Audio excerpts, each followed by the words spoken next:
Hello everyone. I Professor Rahul Chauhan welcomes you all in our YouTube channel accounts के महाशय में। So friends, आशा रखता हूँ कि आपने पार्ट 2 के दोनों वीडियो देख लिए होंगे। उसमें से जो मोस्ट इम्पोर्टेंट है वो है सब्सक्रिप्शन अकाउंट, राइट। और उसके बाद आपने देख लिया होगा पार्ट 3 का फर्स्ट वीडियो, जिसमें हम सब्सक्रिप्शन अकाउंट का कंसेप्ट को प्रैक्टिकल क्वेश्चन में हमने अप्लाई किया है। ओके, फिर बेटा आप स्टार्ट करें पार्ट 2 के हमारे थर्ड वीडियो को, जिसमें बेटा और कुछ स्पेशल आइटम के बारे में दिया गया है, जिसमें से calculation of cost of consumable goods. Calculation of cost of consumable goods मित्रों, कई बार हमें क्वेश्चन में कोई गुड्स होता है, जैसे कि फॉर एग्जांपल अगर कोई ऑर्गेनाइजेशन जो मेडिसिन सप्लाई बहुत करती है लोगों को, बहुत ही कम प्राइस में रिजनेबल रेट पे मेडिसिन देती हो, सेल करती हो, या फिर बहुत से कोई क्लब होते हैं जो स्पोर्ट्स मटेरियल ऐसे ही सेल करते हैं, तो उन्हें ऑलवेज क्या करना पड़ता है, अपने कंज्यूमेबल गुड्स का स्टॉक, आंसर कंज्यूमेबल गुड्स का रिकॉर्ड मेंटेन करना होता है। या फिर आपने फाइनल अकाउंट में पढ़ा होगा कभी कभी कि स्टेशनरी का भी हम कंजम्पशन हम लिखते हैं, बराबर। तो उसको हम पीएनएल इनकम एक्सपेंडिचर अकाउंट में कितना डेबिट करना है, जितना हम हमें कंज्यूम किया है। अब वो कंजम्पशन कैसे फाइंड करेंगे, चलो देखते हैं बेटा। चलो, so consumable goods are the items which are consumed during the year, like stationery, sports material, food stuff, medicines, postage, etc. Non-profit organization have stock of consumable goods at the end of the year, and the income and expenditure account will show correct surplus deficit only if goods consumed are debited to income expenditure account and closing stock is shown in the balance sheet. Simply है बेटा, जो हमने during the year purchase किया होगा पर हमने consume नहीं किया होगा, यानी तो जो क्लोजिंग स्टॉक होगा वो हमें नेक्स्ट ईयर में कैरी फॉरवर्ड करना होता है बेटा। तो क्या करना है बेटा, हम इधर कि जो भी हमारे पास, सिंपली आपको फॉर्मूला भी पता हो, opening stock of consumable goods हमें लिखना होगा। फिर उसमें हमने ड्यूरिंग द ईयर जो परचेस किया है वो हम प्लस करेंगे, और उसमें से क्लोजिंग स्टॉक जो होगा बेटा वो हम माइनस कर देंगे, तो हमें मिल जाएगी बैलेंस। ये बैलेंस जो हम वो होगी वो हम इनकम एंड एक्सपेंडिचर अकाउंट में क्या लिखेंगे बेटा, डेबिट साइड लिखेंगे। इनकम एक्सपेंडिचर में हम क्या करेंगे बेटा, डेबिट करेंगे। चलो, वेरी इंपॉर्टेंट, ये sir opening stock of consumable goods जो होगा वो हमें कहाँ से पता चलेगा, वो आपको ओपनिंग बैलेंस शीट में असेट साइड दिया होगा। और जो क्लोजिंग स्टॉक होगा वो हमें क्या कहाँ लिखना है बेटा, क्लोजिंग बैलेंस शीट में असेट साइड। देखो बेटा, ये चीज यहाँ लिखी है कि opening stock of such goods is also shown on asset side of the opening balance sheet, and closing stock is shown on asset side of closing balance sheet. अच्छा, अभी वेरी इंपॉर्टेंट, कई बार ऐसे क्वेश्चन होते हैं कि question में देखो ये तो हमें दिया होगा और ये भी हमें दिया होगा, पर हमें परचेस चाहिए होता है बेटा, परचेस ड्यूरिंग द ईयर, बराबर है। परचेस इंक्लूड कैश परचेस और क्रेडिट परचेस, बराबर है। तो मुझे यहाँ कंज्यूमेबल गुड्स का परचेस चाहिए, और कई बार क्वेश्चन में हमें कंज्यूमेबल गुड्स का परचेस दिया होता नहीं है, तो हमें क्या करना है सर, तो हमें क्वेश्चन में कई बार डिटेल क्रेडिटर्स की दे दी जाती है। कई बार क्वेश्चन में हमको क्रेडिटर्स की डिटेल्स दे दी जाती है कि सर ये क्रेडिटर्स है, ये ओपनिंग है, ये क्लोजिंग है, और हमने क्रेडिटर्स को इतना पेमेंट किया है। ये तीन चीज़ अगर दे दी हो, बराबर है, तो हम इसके ऊपर से इजीली हम परचेस फाइंड आउट कर सकते हैं, बराबर है। परचेस हम बैलेंसिंग फिगर से फाइंड आउट करेंगे, और जो क्वेश्चन में अगर कैश परचेस दिया हो तो वो प्लस करके हम यहाँ पे लिखेंगे। अगर कैश परचेस नहीं दिया हो तो सिंपली हम credit purchase purchase during the year में लिख देंगे, ठीक है बेटा। चलो, तो सर ये क्रेडिटर्स का अकाउंट कैसे बनाना है, बहुत ही सिंपल है बेटा, देख लो कि क्रेडिटर्स अकाउंट,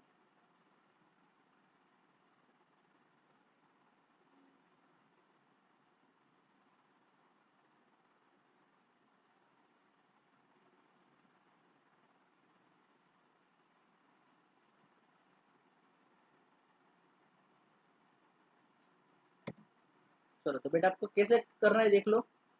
तो क्या सबसे पहले क्रेडिटर उसकी ओपनिंग बैलेंस सोचो बेटा, क्रेडिटर की ओपनिंग बैलेंस लाइबिलिटी है क्रेडिटर, तो लाइबिलिटी यानी क्रेडिट, तो ओपनिंग क्रेडिट बैलेंस कहाँ पे लिखते हैं बेटा, देखो याद आ रहा है, देखो अभी पार्ट 1 के कंसेप्ट आ रहे हैं। ओपनिंग क्रेडिट बैलेंस तो क्या ओपनिंग साइड, तो क्या यहाँ लिखूंगा मैं बाय बैलेंस बीडी, जो मैं लिखूंगा यहाँ ओपनिंग बैलेंस ऑफ क्रेडिटर्स। चलो क्लोजिंग बैलेंस ऑफ क्रेडिटर्स कहाँ पे आएगा, क्रेडिटर यानी लाइबिलिटी, लाइबिलिटी यानी क्रेडिट, क्लोजिंग क्रेडिट बैलेंस आएगी बेटा डेबिट से, तो टू बैलेंस सीडी, जिसे हम बोलेंगे क्लोजिंग बैलेंस ऑफ क्रेडिटर्स, ये हमें क्वेश्चन में दी होगी। चलो क्रेडिटर्स को बेटा हम पेमेंट करेंगे, तो जब भी हम क्रेडिटर्स को पेमेंट करते तो हम एंट्री क्या देते बेटा कि क्रेडिटर्स आर रिसीवर, तो क्रेडिटर्स अकाउंट डेबिट, या फिर हम ऐसे भी सोच सकते हैं कि सर क्रेडिटर को पेमेंट करते हैं तो हमारी लाइबिलिटी डिक्रीज होगी, लाइबिलिटी डिक्रीज यानी डेबिट टू कैश और बैंक, तो सिंपली जो पेमेंट करूंगा मैं टू कैश और बैंक, और मैं डेबिट साइड पोस्टिंग करूंगा, यहाँ पे लिखूंगा पेमेंट,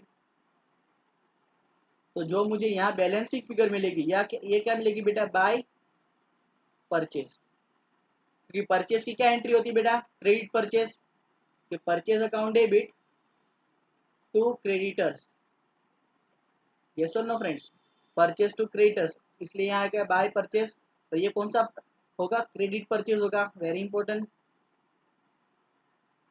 ये हमें फाइंड आउट करना होगा बेटा ये फिगर, और ये फिगर हम कहाँ पे लिखेंगे, अगर जो क्वेश्चन में कैश परचेज दिया होगा तो वो प्लस करके हम इधर लिखेंगे, और नहीं दिया तो डायरेक्ट ये बैलेंस की फिगर हम यहाँ लिख देंगे बेटा। इसके भी हमने प्रैक्टिकल क्वेश्चन बेटा हमारे मटेरियल में कवर किए होंगे, इसलिए कवर किए हैं, इसलिए आप क्या करेंगे ये टॉपिक ये वीडियो पूरा देख के मैं आपको बोल दूंगा कि आप कौन सा वीडियो पहले देख लीजिए, बराबर है फ्रेंड्स। चलो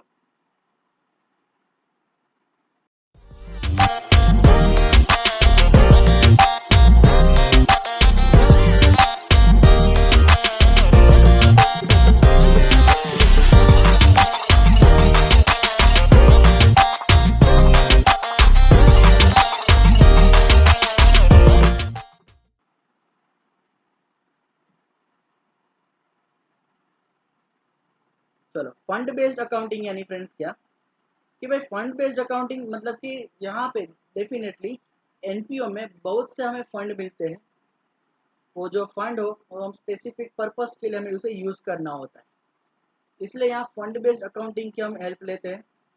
बेसिकली यहाँ क्या होगा बेटा, जैसे कि मैं आपको सिंपल एक एग्जांपल देता हूँ, कि फॉर एग्जांपल आप जब छोटे से और धीरे धीरे बड़े हुए, तो आपने क्या एक सपना देखा कि सर ओ सर मुझे शादी करनी है, अच्छा बेटा तो शादी के लिए दो चीज़ चाहिए, अगर आप लड़के हो तो आपको लड़की चाहिए और पैसे चाहिए, तो आपको तो पता चल गया कि चलो अभी सर मैं 4 साल का हूँ, मुझे शादी करने का मेरा ड्रीम है, मेरा ड्रीम प्रोजेक्ट है, मुझे शादी करना है, तो शादी तो मैं 21 साल के बाद ही कर पाऊंगा, ये सर नो, तो 21 साल के बाद अगर मैं शादी कर पाऊंगा तो अभी लड़की तो मुझे मिल नहीं रही, बराबर है, तो ऑब्वियस है मुझे उसके लिए तो लड़की के लिए वेट करना होगा, पर हाँ पर सर पैसे जो उस टाइम मुझे चाहिए होगा तो मुझे अभी से जमा करना होगा, तो मैं क्या बना रहा हूँ एक पिगी बैंक, एक गुल्लक बना रहा हूँ, राइट, उसमें मैं क्या कर रहा हूँ जब भी पैसे आते हैं उसमें डालता हूँ, तो जो वो जो गुल्लक बन गया बेटा वो मेरा फंड बन गया, मैरिज फंड, राइट। अभी मैं क्या करूँगा, जैसे मैंने उसमें रुपीस डाले, तो मुझे पता है बचपन से मैं पढ़ा हुआ, कभी भी रुपीस ऐसे ही रखे और अपने रखे होंगे तो रुपये कभी एक से डबल नहीं हो, तो उससे मुझे कहीं पर इन्वेस्ट करने होते, तो मैं क्या कर रहा हूँ, एक तो मैं रुपीस डाल रहा हूँ, बराबर, मतलब फंड क्रिएट कर रहा हूँ, फंड मेरा क्रिएट हो रहा है, फंड में से मैंने इन्वेस्टमेंट किया, बराबर है, सिचुएशन खाली समझना, फिर इंटरेस्ट तो आपको इजीली आ जाएगी। फंड में से मैंने क्या किया बेटा, तो क्या इन्वेस्टमेंट किया, अभी उस फंड में से कुछ जब जो मैंने इन्वेस्टमेंट किया उसमें से मुझे कुछ इंटरेस्ट मिल रहा है, तो इंटरेस्ट याद रखना बेटा, ये स्पेसिफिक टू फंड है, ये एनपीओ की रेगुलर इनकम नहीं है, रेवेन्यू इनकम नहीं है। नॉर्मली इंटरेस्ट ऑन इन्वेस्टमेंट होता है ना बेटा, वो कहाँ पे चला जाता है, इनकम एक्सपेंडिचर में क्रेडिट साइड, पर ये इन्वेस्टमेंट तो फंड में से क्रिएट किया है, तो इनकम भी किसको मिलेगी? फंड को मिलेगी। इसलिए जब भी interest on investment of specific fund, जो स्पेसिफिक फंड है उसमें से हम इन्वेस्टमेंट कर रहे हैं और उसमें से जो इंटरेस्ट मिल रहा है बेटा, तो वो इंटरेस्ट हमें फंड में क्रेडिट करना है, नहीं कि इनकम एक्सपेंडिचर में। पहली बात तो ये बराबर। डोंट वरी, वो प्रोसेस में जब मैं पढ़ा होगा ना चार्ट में, वो उसका मैंने उसमें वहां जिक्र किया है, इसलिए आपको कोई वहां क्वेरी नहीं होगी। फिर जो फंड होगा उसमें से मैं स्पेसिफिक एक्सपेंस, फंड में मतलब जो फंड मैंने क्रिएट किया, स्पेसिफिक एक्सपेंस यानी क्या, जो फंड का ऑब्जेक्टिव है। तो जो एक्सपेंस करूंगा तो वो मेरा रेवेन्यू एक्सपेंस होगा, पर वो फंड का एक्सपेंस है, तो मैं फंड में से माइनस करूंगा, फंड में डेबिट करूंगा, नहीं कि इनकम एक्सपेंडिचर में। तो इसे हम कहते हैं फंड बेस्ड अकाउंटिंग। फंड में पैसा है तो फंड जो होगा फंड का ही होगा, उसमें हम इनकम एक्सपेंडिचर को कभी भी परेशान करेंगे नहीं। पर एक चीज, मान लो कि मेरे फंड में बैलेंस है 20,000, बराबर, मेरे शादी मैरिज फंड में 20,000 है और शादी का खर्चा हो गया 22,000। तो अगर जो एक्सेस हुआ होगा बेटा, बराबर है, तो जो 2,000 एक्सेस हुआ होगा वो हम इनकम एक्सपेंडिचर में डेबिट करेंगे। पर सर समझो कि 20,000 फंड का बैलेंस था और 18,000 का एक्सपेंस हुआ, तो 2,000 का जो बैलेंस बचा हुआ है फंड में, वो हम उसे ऐसे ही रहने देंगे बैलेंस शीट में लायबिलिटी के से। सिंपल है। अगर आपको ये थीम एग्जांपल समझ गया तो आप आराम से फंड बेस्ड अकाउंटिंग कर देंगे। चलिए, the accounting where receipt and incomes including a particular fund are credited to that particular fund and payment and expense related to particular fund also debited to that particular fund। मैंने कहा था इसे हम कहते हैं फंड बेस्ड अकाउंटिंग। बराबर है, clear है बेटा? चलो, if the fund account has a credit balance it is shown in the balance sheet on liability side. मैंने आपको पहले ही कहा था, अगर फंड की क्रेडिट बैलेंस है, मतलब कि 20,000 का टोटल बैलेंस है, उसमें से 18,000 का एक्सपेंस हुआ, तो 2,000 अभी भी क्रेडिट बैलेंस से बचा हुआ है, तो हम लायबिलिटी साइड रहने देंगे। पर फंड की डेबिट बैलेंस है, यानी कि फंड की बैलेंस थी 20,000 और एक्सपेंस हुए 22,000 के, तो उसके लिए उसकी डेबिट बैलेंस कन्वर्ट हो चुकी होगी, बराबर, फंड की। तो वो जो डिफरेंसिंग फिगर है, the fund less than the balance the transfer to the debit of income expenditure account. बेटा पूरा मटेरियल भी बहुत ही अच्छे से बनाया गया है। आप इतना मटेरियल पढ़ो, आपको कोई रेफरेंस बुक की भी जरूरत नहीं होगी एनपीओ में। तो क्लियर है बेटा? चलो, और अगेन डिफरेंट डिफरेंट फंड के नाम दिए हैं, देख लो। अनरिस्ट्रिक्टेड फंड है यानी रिस्ट्रिक्टेड फंड, अनरिस्ट्रिक्टेड फंड यानी जो हमें जिसे हम कैपिटल फंड कहते हैं, बराबर, जिसे हम क्या कहते हैं, कैपिटल फंड और जनरल फंड। कई बार क्वेश्चन आता है सर कैपिटल फंड का दूसरा नाम क्या है, तो कैपिटल फंड को हम जनरल फंड भी कहते हैं। तो बेटा कैपिटल फंड जो होगा, बराबर है, जो कैपिटल फंड है, बराबर, उसमें वो जनरल पर्पज होता है, बराबर, उसमें कोई रिस्ट्रिक्शन होते हैं नहीं है। उसमें हम सिंपली जो सरप्लस और डेफिसिट होगी उसमें एडलेस करेंगे और कुछ नहीं है। पर बात रहेगी रिस्ट्रिक्टेड फंड की, तो उसमें कुछ अलग अलग टाइप के फंड है। पहला है endowment fund. So it is a fund arising from a gift, the income of which devoted for specific purpose। Basically आपको कुछ गिफ्ट मिल रही है और आपको उसके लिए कोई स्पेसिफिक पर्पस होगा, तो उसे एंडाउमेंट फंड कहा जाता है। ये सिंपली थ्योरी पर्पस है, बराबर है। फिर है एन्युइटी फंड। एन्युइटी यानी fix payment, it is made annually to the named beneficiary, it is usually continues only during the lifetime and named beneficiary for a period of specified by the donor।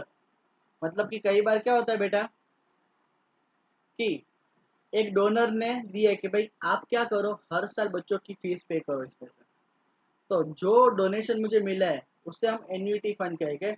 उसमें से मैं हर साल बच्चों को, हर साल जो beneficiary, मतलब कि फॉर एग्जांपल एक बच्चा है जो हमारे ऑर्गेनाइजेशन में स्टैंडर्ड 1 से 12 तक पढ़ रहे, तो उसकी पूरी फीस हम इस फंड में से बेयर करेंगे, तो वो हर साल करेंगे, तो ये one kind of annuity fund हुआ होगा, बराबर है। क्योंकि डोनर ने क्या कंडीशन दी होगी इसके लिए कि भाई आप उसमें से पेमेंट बेनिफिशियरी को दीजिए। बेनिफिशियरी मतलब जिसको बेनिफिट मिल रहा है। Loan fund, fix asset fund, ये बेटा बहुत कॉमन कॉमन चीज है। प्राइस फंड, कई बार हमें कोई देता है फंड तो वो कहते हैं कि इसमें से आप सिर्फ प्राइस डिस्ट्रीब्यूट करेंगे और कुछ नहीं, ये जो इवेंट है उसके प्राइस डिस्ट्रीब्यूशन के लिए आप ये लीजिए रुपये। कई बार टूर्नामेंट फंड होती है कि भाई ये जो पैसे दे रहा हूँ उसमें सब टूर्नामेंट ही कीजिए आप, सिर्फ और कुछ नहीं। उसमें से आप टूर्नामेंट के एक्सपेंस निकालिए, टूर्नामेंट पे इनकम लीजिए और कुछ नहीं। तो इसके भी बेटा हमारे पास 2-3 क्वेश्चन है जो हम डेफिनेटली आपको पार्ट 3 में करवाएंगे। ठीक है, चलो पार्ट 3 में बेटा जो वीडियो 2 होगा वो फंड बेस्ड और कंज्यूमेबल गुड्स के सम होंगे उसमें, बराबर है। चलो अभी है ट्रीटमेंट, ये अभी थियरी सिंपली हमने पढ़ लिया है कंसेप्चुअली, तो अभी वापस एक बार रीड कर लेते हैं। ट्रीटमेंट ऑफ एंट्रेंस फी जिसे एडमिशन फी भी कहते हैं, बेटा उसकी मीनिंग दिया भी मैंने आपको समझा दिया है, इसलिए वापस मैं उसको रिपीट नहीं करूँगा और वीडियो को लंबी नहीं करूँगा। उसकी ट्रीटमेंट भी मैंने आपको बेटा पढ़ा दी है, बराबर ही। आइदर उसको एक्सक्लूसिवली क्या ट्रीट करें, when you receive exclusively capital इसे ट्रीट करें तो कहाँ दिखा जाएगा, रेवेन्यू होगा तो इनकम एक्सपेंडिचर में क्रेडिट होगा, और कैपिटल रिसीट होगा तो कैपिटल फंड में हम उसे प्लस कर देगा बैलेंस शीट में। पर कई बार हमें क्वेश्चन में सम कहते हैं कि भाई some portion is treated as revenue और some portion is treated as capital, तो दोनों दोनों दोनों में हमें लिखना होगा जितना उसका पोर्शन होगा respective. Then treatment of donation in legacies, वो भी बेटा मैंने आपको ऑलरेडी कह दिया है कि अगर जनरल डोनेशन होगा तो रेवेन्यू रिसीट, स्पेसिफिक डोनेशन होगा तो कैपिटल रिसीट। और इसमें से बेटा जैसे आपने फंड बेस में पढ़ा है वो भी इसमें भी ऐसा होगा, जो स्पेसिफिक डोनेशन होगा तो उसके लिए एक स्पेसिफिक फंड क्रिएट करेंगे हम, बैलेंस शीट में लायबिलिटी साइड लिखेंगे। उस डोनेशन में से अगर उस डोनेशन से हमें कोई इनकम हो रही है तो वो इनकम उसमें ही फंड में भी ऐड होगी, बराबर। उस डोनेशन उस जो स्पेसिफिक डोनेशन के एक्सपेंस भी होंगे तो जो रेवेन्यू एक्सपेंस उस पे से हम माइनस करेंगे, बराबर है। उसका कोई इन्वेस्टमेंट किया होगा तो वो असेट क्रिएट की होगी तो भी उसमें से होगी, सब कुछ उसमें से होगा बेटा, बराबर है। चलो यहाँ लिखा है रिसीट एंड पेमेंट अकाउंट के बारे में बेटा, कि भाई रिसीट एंड पेमेंट क्या है बेटा, तो it is a summary of cash book. क्योंकि कैश बुक और रिसीट एंड पेमेंट में एक ही डिफरेंस है, कैश बुक क्रोनोलॉजिकल बनाई जाती है जहाँ की receipt and payment cash book की है पर उसकी समरी है। ठीक है, it is prepared eight the end of the accounting period and maintain on cash basis, पहला बहुत इंपॉर्टेंट मैंने कहा था कैश बेसिस पे ही फॉलो की जाती है। All the cash receipt are recorded on the debit side and all the cash payment are recorded on the credit side, right? It start with the opening balance of cash and end with the closing balance of cash. ठीक है, every receipt and payment whether capital or revenue in nature, whether it relates to current year, previous year or next year are recorded by, ये sentence तो बेटा माशाल्लाह सुभान अल्लाह, ये जो ये ना ये रिसीट पेमेंट का एकदम बराबर का नेचर है। रिसीट पेमेंट में कैपिटल आइटम भी आएगी, रेवेन्यू आइटम भी आएगी, रिसीट साइड भी आएगा, पेमेंट साइड भी आएगी, नेक्स्ट ईयर की आइटम आएगी, प्रीवियस ईयर की आइटम आएगी और करंट ईयर की आइटम। तो इसमें से हमें तो क्या करना है, सिर्फ इनकम एक्सपेंडिचर अगर मैं बना रहा हूँ तो सिर्फ करंट ईयर की आइटम लेनी है, नेक्स्ट ईयर की प्रीवियस ईयर की रिमूव करनी है और सिर्फ रेवेन्यू नेचर लेना है। समझ में आ रहा है बेटा? यस। उसका नेचर देखो बेटा, ऊपर से इसका नेचर आपको क्लियर होगा कि इसका नेचर कौन सा है, रियल अकाउंट है, इसलिए debit word comes in, credit word goes out का। उसका पीरियड जो भी कोई भी ईयर का हो सकता है, current year, previous year, next year. Capital revenue item दोनों दिखाई जा रही है, इवन बैंकिंग ट्रांजेक्शन भी इसमें हम दिखाएंगे रिसीट पेमेंट के थ्रू ही। नॉन कैश आइटम बेटा वेरी इंपॉर्टेंट, रिकॉर्ड हो गए नहीं बेटा, ये फीचर्स आपको ऑलरेडी मैंने पार्ट वन के जो थर्ड वीडियो था बेटा उसमें से मैंने आपको हमने खुद ही ये कंक्लूजन, ये फीचर्स उसमें से ड्रॉ किए थे, याद आ रहा है आपको? यस और नो? और ओपनिंग बैलेंस और क्लोजिंग बैलेंस लिखेंगे, ठीक है। वेरी इंपॉर्टेंट, इसमें आपको एक चीज मैं बता दे रहा हूँ कि बैलेंसेस जो होगी अगर वो कैश एंड बैंक बैलेंस होगी तो ये बेसिकली आपके लिए क्या है, कैश और बैंक बैलेंस तो कि असेट है, एनपीओ के लिए क्या है, असेट है, असेट यानी डेबिट। तो आपको पता है इसकी ओपनिंग किधर लिखनी है और क्लोजिंग किधर लिखनी है। ओपनिंग हम कौन सी साइड पे लिखेंगे, डेबिट साइड पे, और क्लोजिंग हम कौन सी साइड पे लिखेंगे, क्रेडिट साइड पे, ठीक है। पर कई बार हमें जो बैलेंस मिल रही है वो बैंक ओडी भी होगी, क्योंकि बैंक ओडी क्या है, बैंक बैलेंस की नेगेटिव बैलेंस कहते हैं हम इसके। तो बैंक ओडी यानी क्या, तो कि लायबिलिटी, लायबिलिटी यानी कौन सी बैलेंस, तो कि क्रेडिट बैलेंस। इसलिए इसकी ओपनिंग और क्लोजिंग रिसीट पेमेंट में कहाँ लिखेंगे कि क्रेडिट बैलेंस की ओपनिंग क्रेडिट साइड और क्रेडिट बैलेंस की क्लोजिंग डेबिट साइड। बेटा ये आपको तभी समझ में आएगा अगर आपने हमारे एनपीओ के जो पार्ट 1 के वीडियोस देखोगे तो ही, बराबर है बेटा, तो ही आप इजीली आप सब समझ पाएगी ये। चलो, इसलिए आपको देखो रिसीट और पेमेंट का फॉर्मेट दिखा रहा हूं मैं। देखो सबसे पहले ओपनिंग बैलेंस, तो जो कैश कैश बैलेंस और बैंक बैलेंस और ओडी तो उसकी ओपनिंग बैलेंस क्रेडिट साइड दिखाई दे रहा है आपको बेटा। चलो फिर क्लोजिंग बैलेंस के बारे में बात करते हैं। Closing balance cash in and cash at bank positive balance और नेगेटिव बैलेंस बैंक ओडी की। देखो फिर रिसीट्स में क्या आएगा, एक तो रेवेन्यू रिसीट्स और कैपिटल रिसीट, और कोई किसी भी साल की हो सकती है, बस करंट ईयर में मिलनी चाहिए। और पेमेंट रेवेन्यू पेमेंट और कैपिटल पेमेंट। सिंपली ये रेवेन्यू रिसीट होगी बेटा, वो कहाँ पे चली जाएगी सब, इनकम एक्सपेंडिचर में क्रेडिट साइड। ये कैपिटल रिसीट चली जाएगी बैलेंस शीट में लायबिलिटी साइड। रेवेन्यू पेमेंट कहाँ चली जाएगी, इनकम एक्सपेंडिचर में डेबिट साइड। और कैपिटल पेमेंट इनकम एक्सपेंडिचर में, sorry my mistake, balance sheet में असेट साइड। ओके एवरीवन, है इजी, सिंपल लग रहा है अभी बेटा। देखो आपको अभी एनपीओ इतना इजी लगेगा बेटा, देखना, ठीक है। ऐसे इनकम एक्सपेंडिचर के मैं आपको दिखा दे रहा हूँ। इनकम एक्सपेंडिचर क्या बेटा, it is a summary of income expenditure account, right. Then income expenditure is account is a nominal account, क्योंकि एक लॉस हो रहे, एक्सपेंस डेबिट हो रहे, लॉस डेबिट हो रहे, इनकम और गेन क्रेडिट हो रहे। अगेन ये जस्ट लाइक ट्रेडिंग पीएनएल है, इसलिए ये भी नॉमिनल अकाउंट है। इसे क्लोज करके हम कहाँ पे ट्रांसफर कर रहे हैं, कैपिटल में, कैपिटल फंड में जा रहे हैं, जाने दे रहे, ठीक है। तो देखो income expenditure account is prepaid at the end of accounting period on accrual basis. Accrual basis मतलब आइदर रिसीव हुआ भी हो और ना भी हुआ हो, मतलब के प्री रिसीव मतलब के एडवांस और आउटस्टैंडिंग के ट्रांजेक्शन यहाँ पे रिकॉर्ड किए जाते हैं, बराबर कि नहीं friends. To ascertain net operating result, it records only revenue item relating to current period. इसलिए हम प्रीवियस और नेक्स्ट ईयर के आइटम रिमूव कर रहे हैं, यस और नो फ्रेंड्स। चलो, all expense and losses are recorded on the debit side and income and gains are recorded on credit side। और उसका जो रिजल्ट आएगा, तो जो अगर वो क्रेडिट बैलेंस होगी, क्रेडिट बैलेंस यानी balance figure on debit side, तो उसे हम कहेंगे सरप्लस। और जो अगर उसकी डेबिट बैलेंस आएगी, डेबिट बैलेंस यानी balance figure on credit side, तो उसे हम डेफिसिट कहेंगे, जो हम कैपिटल फंड में ट्रांसफर करेंगे। सरप्लस होगा तो हम कैपिटल फंड में प्लस करेंगे, डेफिसिट होगा तो कैपिटल फंड में से हम माइनस करेंगे। सिंपल है।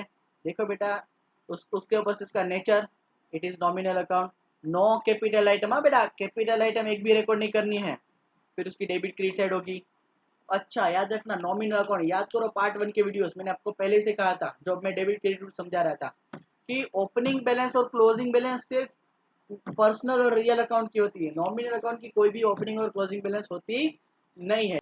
तो जैसे बेटा हमने इनकम इनकम में लिखा था सब्सक्रिप्शन, वैसे ही एक्सपेंस का भी बेटा फॉर्मेट हो सकता है, बराबर। सबसे एक्सपेंस पेड, सैलरी पेड, फिर आउटस्टैंडिंग एट दी एंड। देखो बेटा हमने उसमें भी प्लस किया था क्लोजिंग आउटस्टैंडिंग, तो इधर भी हम क्या करेंगे, प्लस ही करेंगे क्लोजिंग आउटस्टैंडिंग। और ओपनिंग आउटस्टैंडिंग क्या करते हैं बेटा, माइनस होता है, क्योंकि opening outstanding belongs to previous year, yes और नो फ्रेंड्स। और closing outstanding belongs to current year, but it will be paid in next year.